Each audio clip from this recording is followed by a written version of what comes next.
guía del hater. Cuidado con los spoilers. I don't trust the people who are happy all the time.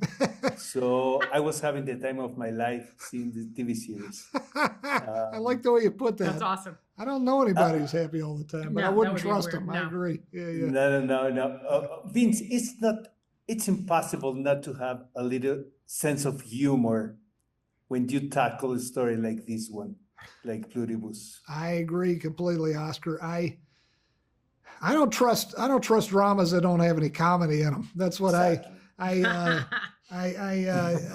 they're the darkest times in human history. I don't believe people completely lost their sense of humor. I think about the poor people in Ukraine. I bet you they're some of the funniest people in the world. I bet you they have a great sense of humor, the Ukrainians, and I'll bet you they have to. I bet they have to. God bless them.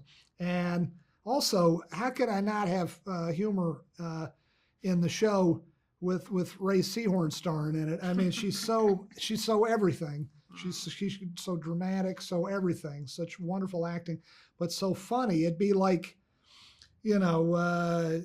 telling Tiger Woods he could only putt. He couldn't hit the long balls. And it just, so it'd be a big mistake on my part.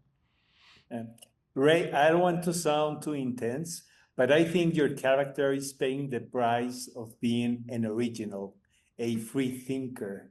Without giving too much to our audience, who is Carol?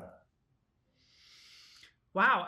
Well, I think she is a misanthrope that, by reasons that are partially innately who she is and partially possibly a defense mechanism to the world, it has closed herself off quite a bit. I think her emotions are real. I'm not saying that they're just reactive. I think she is a very emotional, feeling person, but she's quite the misanthrope, and her wife was a buffer to not just the professional world, but to everything, even personally and socially. I don't think she has any idea what anybody's name is on that court that she lives in. I think, including those kids, I think her wife does. And that's the only way that she would ever get invited to any barbecue, which she also didn't want to go to.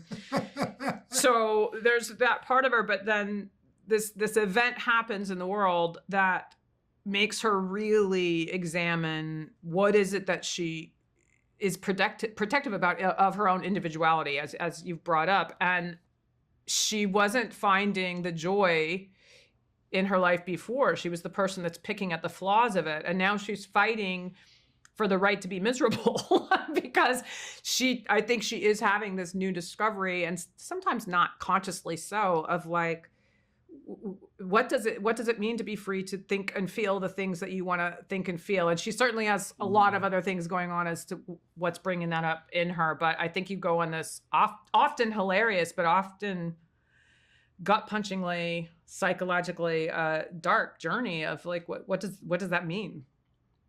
Vince, one last thing. One of the great things about your work, it's, of course, they're addictive fictions, but you handle heavy subjects, between the lines. Is that on purpose? I guess so. I look for where the drama is, and it's a group effort. It's not just me, it's all my writers, but we get together in a big room and we look for where the drama is, and we figure if we can find honest drama.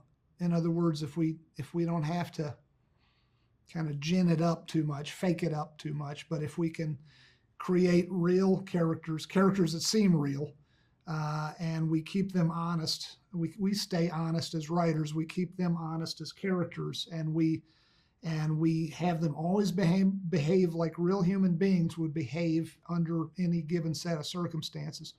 The drama kind of finds us sometimes instead of us finding the drama. We try to let the characters tell us where they want to go, and that's where really the best drama comes from. And I guess we do we try to make the show as interesting as possible to watch, which is to say as dramatic as possible. And when I say drama, I include comedy in drama, but you're looking for those moments that keep people watching a show. And therefore, we swing for the fences sometimes. We're going for the big stuff, the big dramatic questions about life, about the meaning of life, about, is happiness that important a goal? Although it is one we all seem to be searching for, is it really that important to our existence? All those kind of questions are fun to ponder in a writer's room, and then they find their way into the shows that we write. Guys, you really nailed it. Congratulations. Thanks. Thank you. Thank you. Heraldo Podcast, un lugar para tus oídos.